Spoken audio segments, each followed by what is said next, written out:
आपको परियों की कहानी बहुत अच्छी लगती है।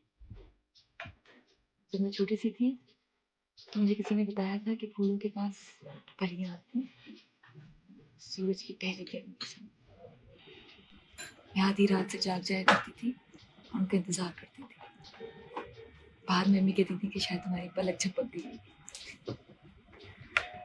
अब भी इंतजार आता है परियों का? नहीं, अब नहीं करती, मगर अनहोनी बातों और खूबसूरत लम्हों का अब भी इंतजार करती हूँ। अभी तो शायद सभी करते हैं ना? सब लोग नहीं करते। कुछ लोग ऐसे भी होते हैं जो परियों की कहानियों में जादू के जोर से पत्थर के बन जाते हैं और फिर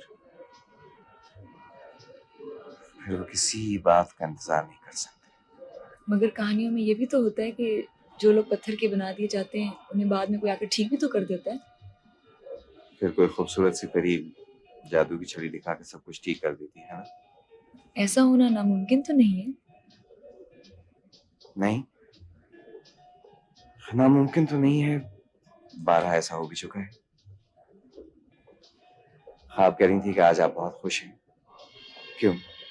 आज जिब्रान का फोन आया था। वो कह रहा था कि सब ठीक ठाक है और डॉक्टर ने कहा है कि फिक्र की कोई बात नहीं है। मुबारक हो आपको, ये वाकई खुशी की बात है। तभी तो आपकी आंखों में इतना उजाला है आज। मैं जिब्रान की वजह से भी खुश थी और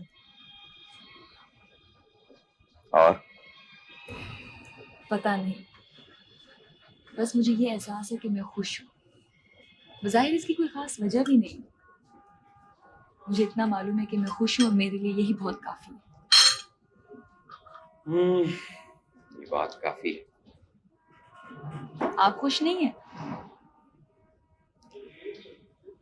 ना, खुशी रोशनी की तरह होती है, जब फैलती है तो अंधेरे नजर नहीं आते, हालांकि मौजूद होते हैं।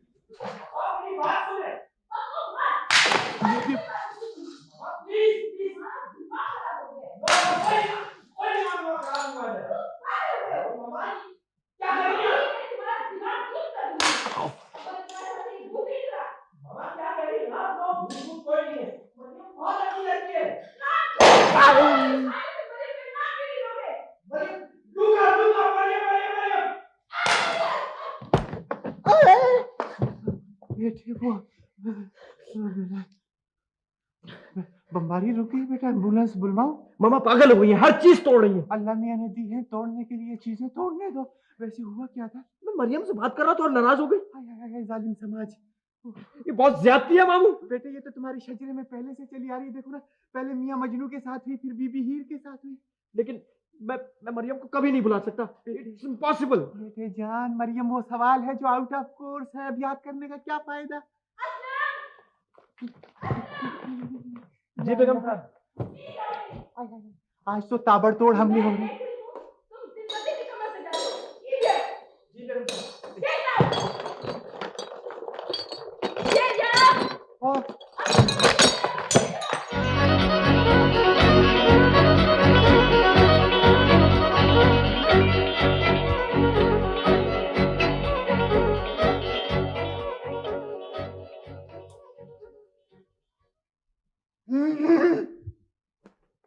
शहरयार, ये क्या बदतमीजी है? वो बाजी, वो जल्दी में हम की फाख्ता नहीं मिल सकी तो मैं ये दवाएं ले आया हूँ, ये पट्टियां ले आया हूँ। क्या आप मेरे जिस्म के जितने हिस्से तोड़ती चली जाएंगी, मैं इन पट्टियों से, इन दवाओं से जोड़ता चला जाऊंगा। कीजिए मश्क नाज। शहरयार, मैंने तुम्हें एक काम के लिए बुलाया है। हाँ, काम करिए। एक सेकंड बाजी, वो कुर्बानी से पहले ना एक घूंट पानी पी लूं जरा। हाँ। शहरयार, मोबी की बदतमीजी नाकाबिले बर्दाश्त होती जा रही है। बोबी की बदतमीजी का नाम कहीं मरियम तो नहीं है? मैं बहुत ज्यादा परेशान हूँ, थक गई हूँ मैं। हाँ हाँ बाजी, देखिए ना, कल तक आपका चेहरा कितना खिला खिला था, आज तो बिल्कुल मुरझाई हुई मटर की फली लग रहा है। झुर्रियां ही झुर्रियां। क्या? हाँ, नहीं। 20 साल पुरानी लग रही हैं आप मुझे। पहली नजर में तो मैं पहचान ही नहीं सका आपको। ये लड़का मुझे बर्बाद करके रहेगा। अरे कर दिया बर्बाद, अब क्या रह गया खंडर। शहरयार प्लीज, मेरी नर्व्स बहुत कमजोर हैं। हाथ देखिए अपने, जरा हाथ देखिए किस तरह कांप रहे हैं। नहीं नहीं। हाँ हाँ, साफ कांप रहे हैं बाजी। हो आंखों में देखिए क्या बला की वहशत है। ओहो, क्या करूं शहरयार, लेकिन मैं मोबी की शादी हरगिज मरियम से नहीं करूंगी। तो इसमें परेशानी की क्या बात है बाजी? देखिए ना, हर मसले का कोई ना कोई हल होता है, इस मसले का भी हल है। इस मसले का क्या हल है? मैं मुश्किल ये है ना कि मेरे पास कोई जाती गाड़ी नहीं है ना, वो ना घोड़ा गाड़ी है ना मोटरसाइकिल है ना कुछ और। इसमें सारे का जिक्र कहाँ से आ मैं गया? मसले से मसला निकलता है ना, बाहर जाना चाहूँ तो कैसे जाऊंगा? वो शहरिया, तुमसे तो बात करना अपना दिमाग खराब करना है, पता नहीं क्या बोल रहे हो। सीधी सादी उर्दू जबान में बात कर रहा हूँ, आप कमाल है, समझते नहीं है ना। मेरे पास जाती घोड़ा गाड़ी टमटम तक नहीं है, तो है मेरी औकात। टमटम का इस मसले से क्या ताल्लुक भाई है? ताल्लुक से ताल्लुक पैदा होता है। अगर आपके मसले का हल पैदा हो जाए तो ताल्लुक पैदा हो जाएगा। है, मुझे टमटम मिल जाएगी। तुम मोबी के मसले का हल बता दोगे? हाँ, कांटा बदल दूंगा, मरियम की गाड़ी दूसरी लाइन पे चला दूंगा, कोई मुश्किल काम ही नहीं। बताओ क्या करोगे? वो बाकी बात यह है ना कि मुझको टमटम पे बैठने का बड़ा शौक है। वो शहरिया, टमटम दिला दूंगी मैं। वादा? हाँ हाँ वादा। हो, तो फिर बाजी ये होगा कि मरियम की शादी टिम्मी से करा देंगे। मरियम की शादी टिम्मी से कैसे करा दोगे? भाई काजी को बुला के। नहीं, मेरा मतलब है कि टिम्मी मरियम से शादी कर लेगा। लोग क्यों नहीं करेगा? मैं कहूंगा तो शादी क्यों नहीं करेगा पागल? ओह गुड, ये तो बहुत बड़ा मसला हल हो गया है ना? हाँ। ठीक है। थैंक यू शहरिया, थैंक यू, तुमने बहुत बड़ा मसला हल कर दिया। टमटम टमटम बाजी टमटम टम। वैसे सब नॉर्मल है, मैंने अच्छी तरह चेक कर लिया है, तशवीश की कोई बात नहीं। तैमूर जी, वो डॉक्टर सदाकत जिनका आपने जिक्र किया था, वो कब आ गए? हाँ हाँ, मैं तुम्हें बताना भूल गया था। डॉक्टर सदाकत कल इस्लामाबाद से आ रहे हैं। मैंने उन्हें अबीर की पूरी केस हिस्ट्री बता दी थी। वो तो काफ़ी होपफुल हैं, क्योंकि जदीद रिसर्च के ज़रिए अमेरिका में कुछ केस ठीक हुए हैं। बहरहाल अल्लाह मालिक है। अच्छा, अब मैं चलता हूँ। मेरा ख्याल है कि डॉक्टर सदाकत 2 दिन के बाद देखने के लिए आएंगे। मैं तुम्हें इत्तला कर दूंगा। जी अच्छा, खुदा हाफिज़। खुदा हाफिज़।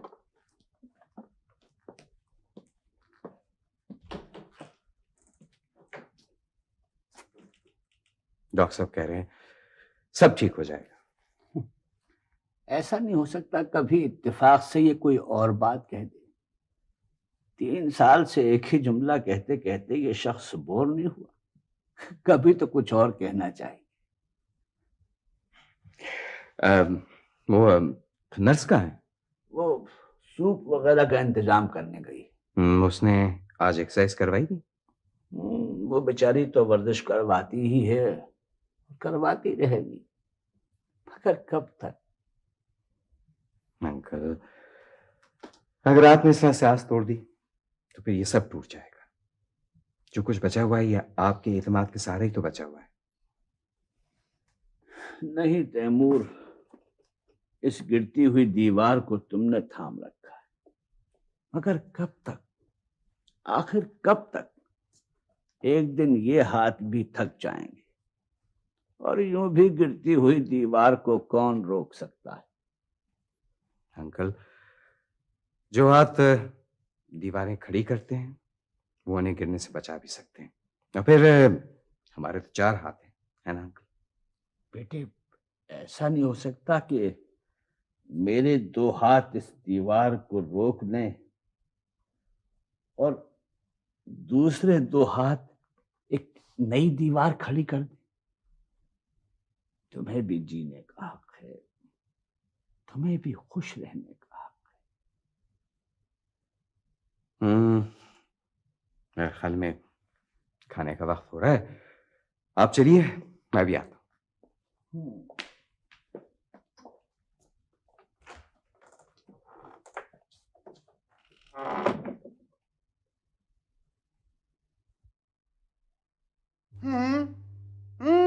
Hello, yes yes yes. मामू मामू मामू, हाँ श्योर आई एम मामू भाई। अरे शहरयार स्पीकिंग। है क्या? अमेरिका से है? ओए ओए, कोई है भाई, कोई है? वो जिन्नाती जबान बोल रही, समझ में नहीं आ रहा। हाँ होल्ड ऑन होल्ड ऑन, यही बात कीजिए। ओए टिम्मी टिम्मी। हेलो हेलो, आप अभी हो गया? अमेरिका। अरे अमेरिका से? मुबारक हो आपको बहुत बहुत। 2 दिन बाद अस्पताल से आ जाएगा, 15 दिन बाद घर आएगा। गुड गुड, जिब्रान को बहुत प्यार कीजिएगा। अरे मुझे दीजिए। हेलो जिब्रान, कैसे हो? नहीं, ये तो कैसी है? आंटी सलाम वालेकुम। जी सुनिए, जिब्रान से कहिएगा जरा जल्दी आ जाए, क्योंकि हम लोग सब जाहिल होते जा रहे हैं। जी और तुम क्या हाँ, मैं टेलीफोन से बोल रही गले मिलोगी? अम्मा थोड़ी बैठी है इसके अंदर। सना, हाँ शहरियार, हाँ, हाँ। जिब्रान का ऑपरेशन कामयाब हो गया है। 15 दिन बाद वापस आ रहे हैं वो लोग। वंडरफुल, वेरी जिब्रान का ऑपरेशन अरे मैं कामयाब बात करूंगा अमेरिका। हाँ, सब ठीक अरे ठाक है। ठहर जाओ, मुझे मैंने अमेरिका बात को करनी आवाज बहुत सुना जरूरी लेने दो अपनी। हाँ, हेलो अमेरिका। हाँ, वो जो सुनिए आप अभी, वो अफलातून ठीक है ना अपना? कोई दिमाग में कसर तो नहीं रह गई? अरे मैं बात करूं। हेलो, अरे तुम छोड़ो। हेलो आंटी, वहाँ एलए में एक पेट शॉप है, कहती पेट शॉप, वहाँ मैं कुत्ता रखवा के आया, वो ले आइएगा। यार हाँ प्लीज। अरे कुत्ते का क्या जिक्र है सब? नहीं मुझे नहीं मैं तो आपसे कोई ओहो बात नहीं करने देता। मुसीबत है। हेलो, उफ, देखो ना, लाइन कट गई। कट गई, कट गई, कट गई। बाजी अब तो जबरदस्त पार्टी होगी, पार्टी है, जबरदस्त पार्टी, मिठाई। हाँ भाई क्यों अरे मिठाई तकसीम पर। अरे एक मिनट यार, अच्छा एक मिनट। हाँ, सारा दीदी और सज्जाद साहब आए।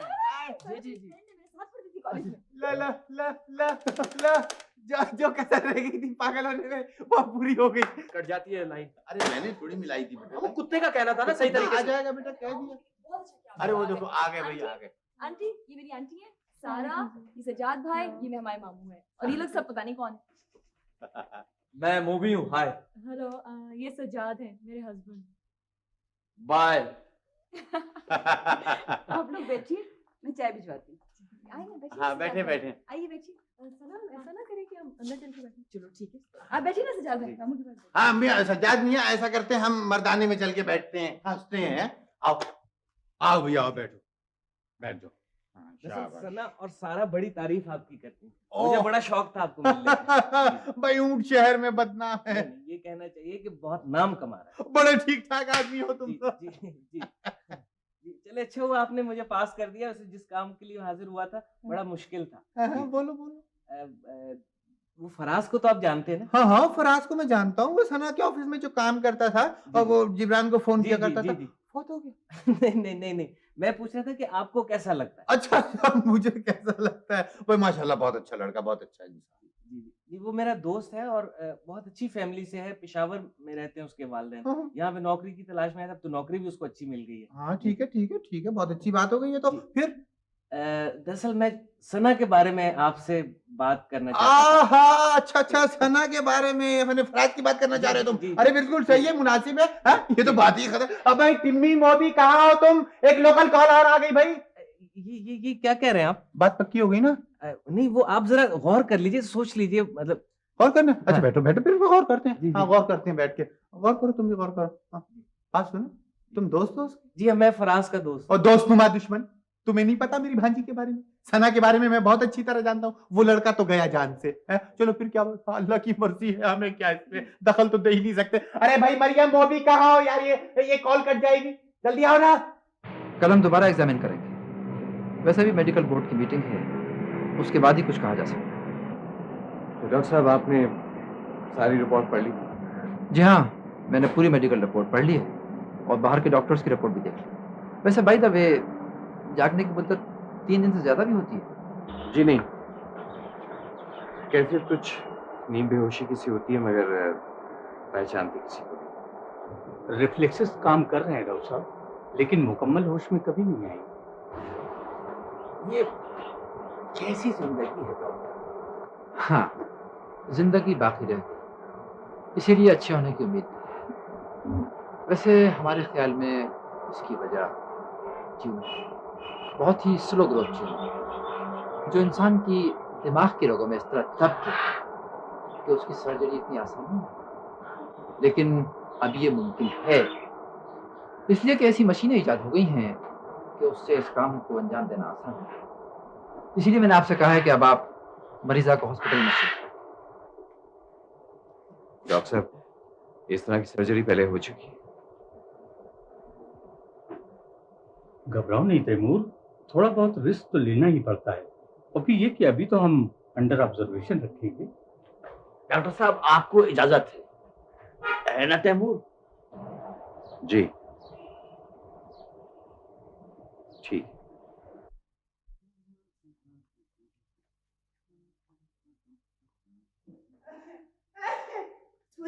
वो खातून, खुदा के वास्ते मेरी इज्जत और मेरे बाल बच्चों की जिंदगी आपके हाथ में है। अल्लाह के वास्ते मुझे बचा लीजिए, वरना मैं जान दे दूंगा समंदर में कूद काट के। इस सारी गुफ्तगू का मतलब? मेरे ससुर शहर में आ गए। ससुर आ गए? कड़वा करेला नीम चढ़ा। वो असल में इंतहाई बदतरीन किस्म है ससुरों की। बेतकल्लुफी से ऐसे ठाए से गोली मार देते हैं वो। तुमने क्या किया? उनकी बेटी से शादी कर ली थी आमी। इसलिए जान से मार देंगे? असल में ना सीने पे बंदूक रख के उन्होंने निकाह पढ़वाया है। असल में मैं उनकी बेटी को म्यूजिक की तालीम देता था, सख्त बेसुरी थी। ऐसी जरी से सुर मिलाने लगा तो तन बदन में आग लग गई उनके और धाए से मेरा निकाह पढ़ा दिया। तुम कहना क्या चाहते हो? वो असल में ना एक गलती हो गई मुझसे। अब पैसे मांगेगा। ना पैसों की कौन बात कर रही है? मैं नन्ना वो दरअसल वो जबान है ना चमड़े की, तो वो फिसल गई के वो डर और खौफ से ना मेरे मुंह से निकल गया कि वो मैंने आपके साथ शिराकत में फैक्ट्री लगा ली और ये मकान भी ले लिया। क्या क्या क्या? मैं रट्टा मार दूंगा। ये मकान खरीदा है तुमने? तुमने अपने ससुर को कहा है कि ये घर तुम्हारा है? शिराकत में। उससे क्या होगा? उनके पिस्तौल की एक गोली बच जाएगी। खुदा के लिए 2 घंटे की बात है, मेरी जान बचा। अबे ये मकान तो खुद गला फाड़ के कहेगा कि तेरा नहीं है। नहीं चलो ठीक है, अगर 2 घंटे की बात है तो ले लेना। क्या है तुम्हारे ससुर? वो उधर भाग में। बेगम साहब गजब हो गया। एक डाकू किस्म का आदमी अंदर घुसा चला आ रहा है, चौकीदार को धक्का देके गिरा दिया और मुझे भी मारा है। पुलिस को फोन कीजिए। ओहो जी अब्बा मैं आ गया। शहरियार हाँ। तुम बात करो, मैं जा रही हूँ। कहाँ मैं अकेला हूँ?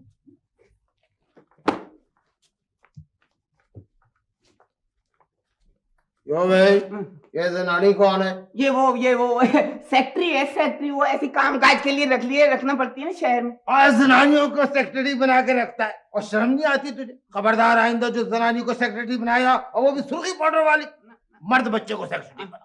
मैं आज ही निकाल दूंगा इसे, आज ही नौकरी से निकाल दूंगा मैं। ये कौन है बदजात सा? ये शिराकतदार है जी, सिखा दो पार्टनर। अच्छा, शिराकतदार है, फिर फर्क नहीं पड़ता कोई जात का हो।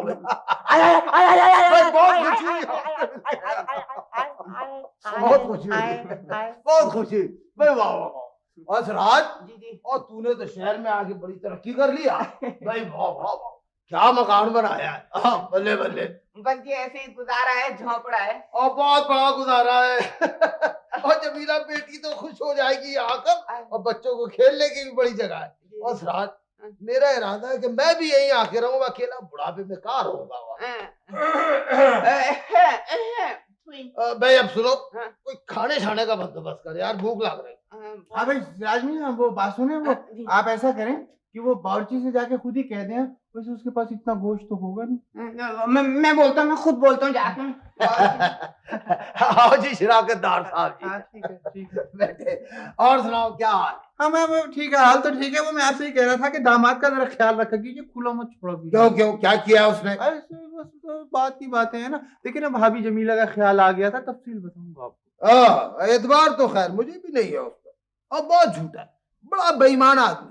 अब देखो ना, मेरी बेटी जमीला को 6 महीने से मेरे पास छोड़ा हुआ तो खुद यहाँ पे टहल लगाता फिर रहा, और जो मुझसे कह रहा था कि 5000 रुपया चाहिए, फैक्ट्री लगानी है। और मैंने कहा आप चल के देख लेता हूँ, कुछ चालाकी चुलूकी तो नहीं कर रहा। वो अपनी फैक्ट्री में लगाने होंगे ना। अच्छा 5000 रुपया, और तो ठीक है, फिर मैं इस तरह करता हूँ, ए लो जनाब 5000 आपके पास रख देता हूँ। हाँ, अमानत मेरी तरफ से लगा देना। मगर पहले रसीद बनाओ। हाँ रसीद तो मैं देता हूँ। वो ना असल में ना यक बीमार पड़ गया बावर्ची, तो खाने को तो कुछ नहीं, तो मेरा ख्याल है हम लोग बाहर चल के होटल में खा लेते हैं। अच्छा मिल जाएगा वहाँ? हाँ मिल जाएगा। चलो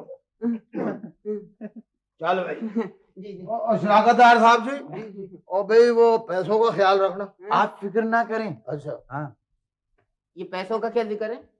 और कोई जिक्र नहीं, कोई बात नहीं है ना, तुम जाओ। नहीं कोई बात तो है। ओ हाँ है बात। क्या बात? वो 5000 रुपया जो तुमने कहा था ना फैक्ट्री के लिए, और मैंने शिराकतदार साहब के पास जमा करा दिया। 10 साल के अकाउंट में रख लिए मैंने। क्या फ्रॉड कहीं के? निकालो हमारे पैसे वापस। वापस तो पैसे हमारे। और मुझे भूख लग रही है, चल मेरे पैसे निकालो। मैं देख लूंगा तुम्हें, मैं तुम्हें बता दूंगा मियां मामू, मैं बता दूंगा तुम्हें फ्रॉड कहीं के। पैसे नदीदार पैसों पे मरता। आपको हैरत होगी कि मैं आज तक कभी ट्रेन पर भी नहीं बैठी। जब से बड़ी हुई हमारे हालात ऐसे नहीं थे कि आने जाने का सवाल पैदा होता। हालांकि मुझे घूमने फिरने का बहुत शौक है। कभी कभी मेरा दिल चाहता है कि एक थैला उठाकर ना सारी दुनिया देखने निकल पड़ूं, सीधी पहाड़ों तक पहुंच जाऊं। मुझे पहाड़ बहुत अच्छे लगते हैं, खासकर बर्फ से ढके हुए पहाड़। मुझे यकीन है कि आपको ये सब बहुत अच्छा लगता होगा। भी मुझे तो सब चीजें अच्छी लगती हैं। मेरा ख्याल है दुनिया में कोई चीज बुरी नहीं होती। क्या बात है, आप बहुत चुप हैं, परेशान हैं क्या? नहीं, ठीक हूँ बिल्कुल। मुझे ऐसे लग रहा था जैसे आप फिक्रमंद हैं। अच्छा, मेरे ख्याल में रात देर तक काम करता रहा था, इसलिए नींद नहीं पूरी हुई। अस्सलाम वालेकुम सर। तैमूर, शायद तुम अपनी मसरूफियात में ये बात बिल्कुल भूल गए कि आज तुम्हारी मौजूदगी अस्पताल में जरूरी थी। हालांकि मैंने तुम्हें सुबह भी याद दिलाया था। बहरहाल मैं इस वक्त तुम्हें खास तौर पर लेने आया हूँ। डॉक्टर सदाकत तुम्हारा इंतजार कर रही है। वाकई मैं बिल्कुल भूल गया था। मुझे भी यही लग रहा है कि तुम वाकई बिल्कुल भूल गए हो। अरे आइए चले। अस्सलाम वालेकुम।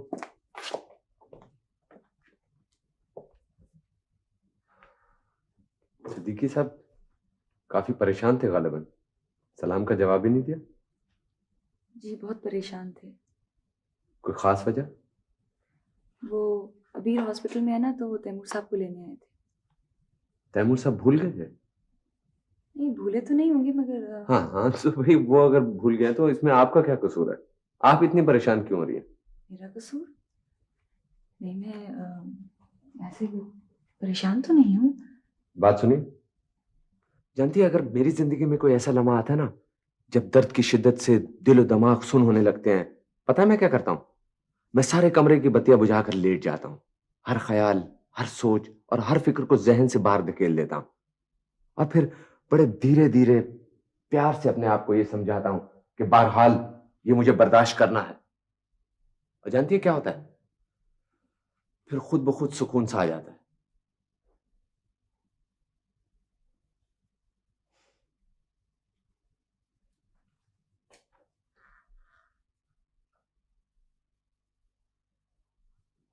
मौबी, मैं कहता हूं आंटी मरियम को कभी भी कबूल नहीं करेंगी। उस इतने बड़े घर में कभी खुश नहीं रह सकती, सारी जिंदगी घबराती रहेगी। घबराती रहेगी? तुम्हारा दिमाग खराब हो गया। दुनिया की कोई ऐसी लड़की नहीं है जो इतने खूबसूरत घर में घबराए। मरियम यहाँ पे खुश है, लेकिन तुम लोग उसकी खुशियों से जलते हो, सेल्फिश हो। लेकिन टिमी, मेरी एक बात याद रखना, वो तुम्हारे उस छोटे से घर में कभी खुश नहीं रह सकती। तो तुम क्या समझते हो? तुम समझते हो मरियम इन चीजों की वजह से खुश है? ऑफ कोर्स, वो इन्हीं चीजों की वजह से खुश है। खूबसूरत गाड़ी में सफर करती है, फर्स्ट क्लास कपड़े पहनती है, सोसाइटी में मूव करती है। मौबी, तुम मेरी बात को समझने की कोशिश अरे मैं करो। बिल्कुल समझ रहा हूं। एक बात को गौर से सुनो। मामू प्लीज, आप बीच में मत बोलिए। सारा फसाद आपका ही फैलाया हुआ है। मामा को भी आपने चढ़ाया। बात मत करो। मामू को फसादी कहते हो? बदतमीज नामाकुन। मामू प्लीज, ये हम दोनों का मसला है और हमें ही सुलझाने दीजिए अपने मसले को। दोनों का कैसा मसला है? मामू के बगैर कोई मसला आज तक हल हुआ है जो आज हो जाएगा? चलो बताओ क्या बात है? आप लोग मरियम के दुश्मन हैं, लेकिन मेरी एक बात कान खोलकर सुन लीजिएगा कि मरियम टिमी के घर में कभी खुश नहीं रह सकती। मरियम मेरे माहौल की लड़की है और मेरे माहौल ही में खुश रहेगी। ये मसला इस तरह खत्म नहीं होगा। भैया ऐसा करते हैं, मुकाबला किए लेते हैं, जो हार जाएगा उसकी छुट्टी। ठीक है, मैं हर मुकाबले के लिए तैयार हूं। मामू, मुकाबले से मैं भी नहीं डरता हूं, लेकिन ये तरीका बिल्कुल गलत है। अरे ये तरीका ऐसे ही मौकों के लिए इजाद हुआ भाई, लड़कियों के लिए। लड़कियों के चक्कर में लड़कों का मुकाबला 3 बातों में होता है? यानी शक्ल सूरत, तंदुरुस्ती और जहानत। शक्ल सूरत और तंदुरुस्ती से तो दोनों बख्शे हुए माशाल्लाह है। चलो जहानत में किए लेते हैं मुकाबला। वैसे खूबसूरत तो बहुत हूं मैं, और मैं ताकतवर भी बहुत हूं। ताकतवर तो खैर गेंडे और हाथी भी होते हैं बेटा। अब इनसे तो मुकाबला नहीं हो सकता ना, इंसानों से होता है मुकाबला। चलो जहानत में मुकाबला करते हैं। कीजिए। जहां तक जहानत का मामला है, उसकी तो मुझे खैर कोई फिक्र ही नहीं करनी चाहिए। बोलो मत। जो सवाल करूंगा उसे गौर से सुनो और उसका जवाब दो। टिम्मी, सबसे पहले तुम सुनो। सवाल ये है कि लैला मजनू से 10 साल छोटी थी, मजनू लैला से 10 साल बड़ा था, दोनों की उम्रों में 10 साल का फर्क था। बताओ कि लैला मजनू से कितने साल पहले पैदा हुई? लैला मजनू से कितने साल पहले पैदा हुई? जी हाँ, वो छोटा था तो उससे बड़ी थी, तो मतलब 10 साल। 10 साल? अरे जवाब सही हो गया यार, 10 साल। अच्छा, तुम्हारे 10 नंबर है, याद रखना 10 नंबर। हाँ। वो भी तुमसे सवाल है। लैला मजनू से 10 साल छोटी थी, मजनू लैला से 10 साल बड़ा था, दोनों की उम्रों में 10 साल का फर्क था। अगर मजनू की उम्र में 10 साल और जमा कर दिए जाएं और 15 पे तकसीम करके जो जवाब आए उसमें 5 साल 6.5 महीने और जमा कर दिए जाएं तो लैला की उम्र निकल आएगी। लैला के बाप की उम्र बता जल्दी कर। जी लैला के बाप की उम्र? हाँ। लेकिन उसका क्या ताल्लुक है यहाँ? उम्र बता बेटा, उम्र बता। भैया आपको लैला के बाप की उम्र का क्या करना है? फजूल सवाल मत करो, नंबर कट जाएंगे। नहीं आती मुझे लैला के बाप की उम्र। नंबर कट गए ना? है 0 वो भी 0 टिम्मी 10। तुमसे दूसरा सवाल है जी। सोनी महिवाल से मोहब्बत करती थी, शीरी फरहाद से मोहब्बत करती थी, लैला मजनू से मोहब्बत करती थी, बता हीर किससे मोहब्बत करती थी? हीर? हाँ, बहुत आसान सवाल है। हीर करती थी, हीर तो करती थी रांझा से। रांझा से? ये तो मुझे भी आता है, रांझा से। तुमसे एक और आसान सवाल किए लेते ना, तुम क्यों परेशान हो रहे हो? देखो, हीर जिस रांझे से मोहब्बत करती थी बेटा, उस रांझे का टेलीफोन नंबर और एड्रेस पता है तुम्हें? अभी लीजिए, रांझे का एड्रेस था क्लिफ्टन पे, नहीं क्लिफ्टन पे नहीं, डिफेंस में। नहीं फोन नंबर मुझे पता है 5403 नहीं 534। नहीं ये एड्रेस और टेलीफोन ये बहुत मुश्किल सवाल है। जल्दी बता। 1 नहीं ये मुझे नहीं आता। 2 3 नहीं आता मुझे। हार गया द विनर। ये बिल्कुल नाइंसाफी है, बिल्कुल नाइंसाफी है। हर हारने वाला यही कहता है। अरे आप सब लोग मेरे खिलाफ है, सारा घर मेरे खिलाफ है। लेकिन मेरी एक बात कान खोलकर सुन लीजिए आप सब, और टिमी तुम, मरियम तुम्हारे इस छोटे से घर में कभी खुश नहीं रह सकती, समझे? कभी खुश नहीं रहेगी।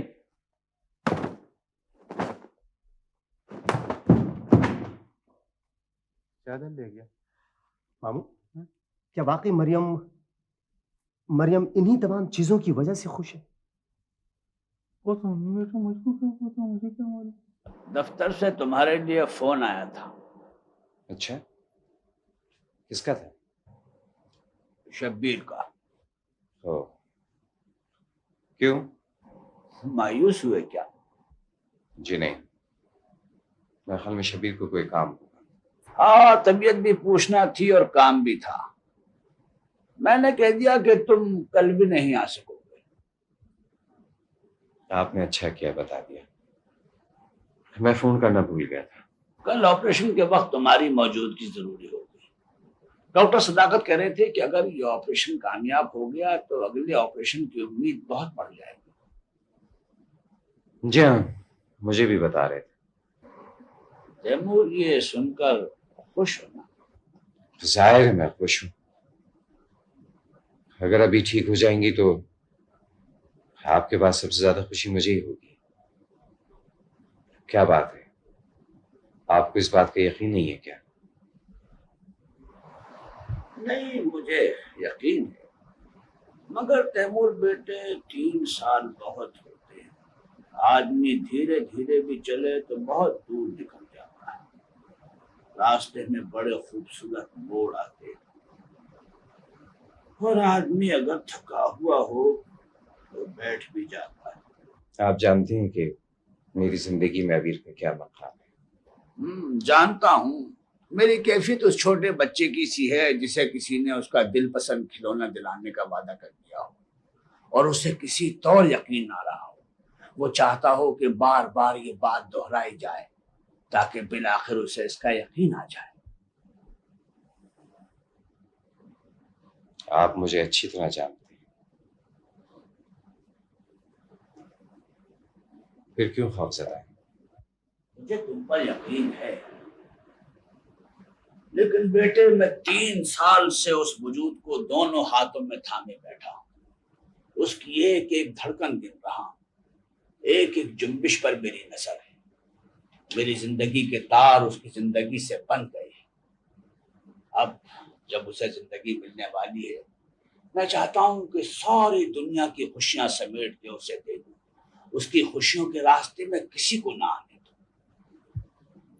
तैमूर, जहां इंसान को मोहब्बत फराह दिल बनाती है, वहां तंग दिल भी बना देती है।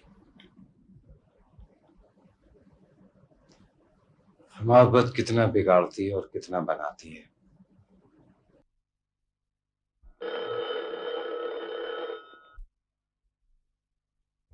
Hello hello hello hello.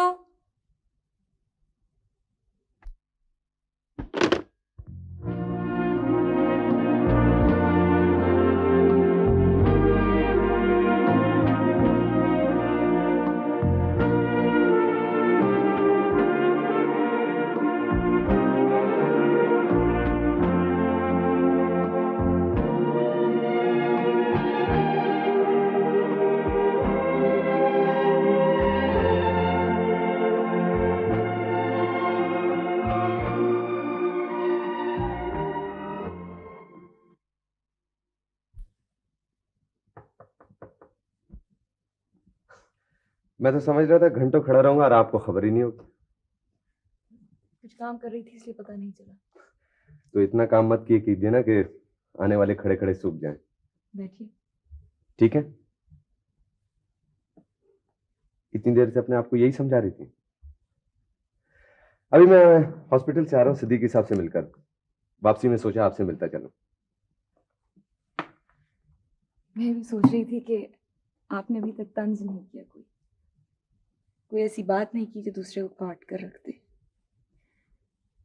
कहिए, अब भी कुछ कहिए। अब तो आपको सारे बातों का इल्म हो चुका है ना, सब कुछ कह डालिए। मेरी हिमाकतों पर कुछ कहिए, धोखेबाजी पर कुछ कहिए। आपकी सारी हसरतें निकल जाएंगी। और मैं तो आज इतनी थकी हुई हूँ कि अभी किसी बात का बुरा भी नहीं मानूंगी। कहिए। आज मैं ना आप पर कोई तंज करूंगा ना आपसे कोई हमदर्दी, इसलिए कि लोगों की हमदर्दियां अमूमन खाली सिपियों की तरह होती हैं जिनमें कोई मोती नहीं होता, सिर्फ आवाजें सुनाई देती हैं। मैं आज यहां सिर्फ इसलिए आया था, मेरा ख्याल था कि आपको इस वक्त ऐसे इंसान की सख्त जरूरत है जो आपको यह बता सके कि सूरज में अभी भी रोशनी बाकी है, और अगर अंधेरा है तो सिर्फ इसलिए कि आप सूरज की तरफ पीठ करके खड़े हैं। मेरी कुछ समझ में नहीं आ रहा। मैं जानता हूं जब इल्यूजन्स टूटते हैं तो अंदर कितनी टूट फूट होती है, कैसे शदीद तूफान उठते हैं, कैसे तबाहियां मचती हैं। यही मोहब्बत की तकदीर है। हम मोहब्बत के रास्तों पर चांदनी के फूल ढूंढने निकलते हैं, मगर होता यह है कि वक्त के परों तले दबे पुराने गीत टूटे फूटे हुए बिखरे हुए मिलते हैं।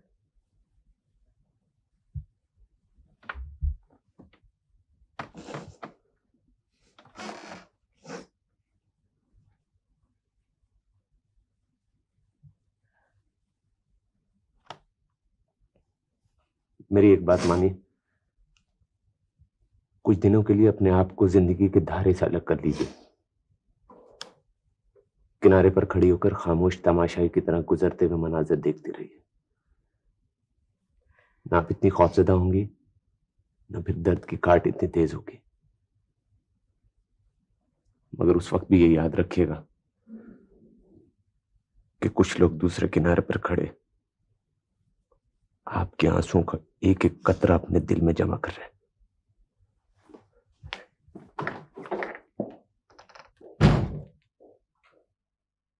मैं जानता हूं आपसे सवाल करने का मुझे कोई हक नहीं है, और न इस तमाम किस्से से मेरा कोई बराह रास्त ताल्लुक है, मगर तैमूर साहब, आप समझते हैं कि आप इस खामोशी की आड़ में हर इल्जाम से बच जाएंगे? कभी किसी दिन आपका दिल, आपका दिमाग आपके खिलाफ गवाही नहीं देगा? आपको कभी पशेमानी नहीं होगी? तुम मुझसे क्या कहलवाना चाहते हो फराज? क्या कहलवाना चाहते हो? मेरे पास आवाज भी है, अल्फाज भी हैं, मगर मैंने जानबूझकर इनको खामोशी के अंधेरे तहखाने में धकेल दिया है। तुमसे क्या कहूंगा? खुद अपने आप से कुछ नहीं कह सकता। तो फिर मुझे बताइए कि जब आपकी जिंदगी में दाखिल होने के तमाम दरवाजे बंद हो गए थे तो आपने उस लड़की को बार बार दस्तक देने की इजाजत क्यों दी थी? उसे इतनी मोहलत क्यों दी थी कि वो अपने खुशियों के चिराग लेकर आपके रास्ते में खड़ी हो जाए? आप नहीं जानते कि पहला चिराग बुझ जाए तो कितना गहरा अंधेरा होता है?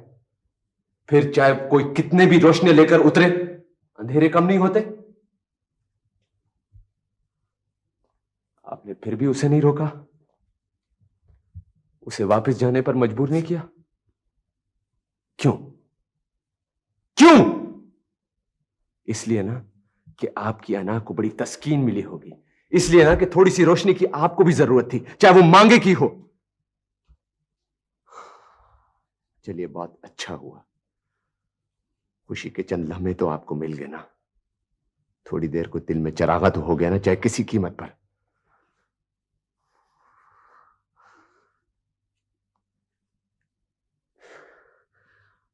आप इंतहाई खुदगर्ज इंसान हैं। तैमूर साहब, प्लीज अपनी बदनसीबियों का बदला किसी और से तो न लें। ये बड़ी बेईमानी की बात होती है। बस कह चुके यार, कुछ और भी कहना है? जो कुछ कहना है फराज, कह डालो, जी भर के कह डालो, तुमको पूरी इजाजत है। इसलिए नहीं कि तुम्हारे दिल की भड़ास निकल जाएगी, बल्कि इसलिए कि मुझे अपने जख्मों के लिए नश्तर की जरूरत है। तुमने बिल्कुल ठीक कहा फराज, बिल्कुल ठीक कहा। मुझे कोई हक नहीं है कि मैं अपने अंधेरे रास्तों के लिए रोशनी की तवक्को करूं।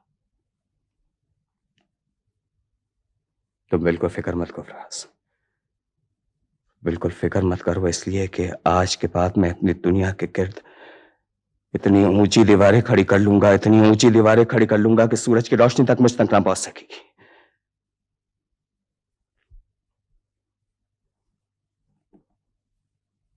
जाओ और दरवाजा बंद करते जाओ।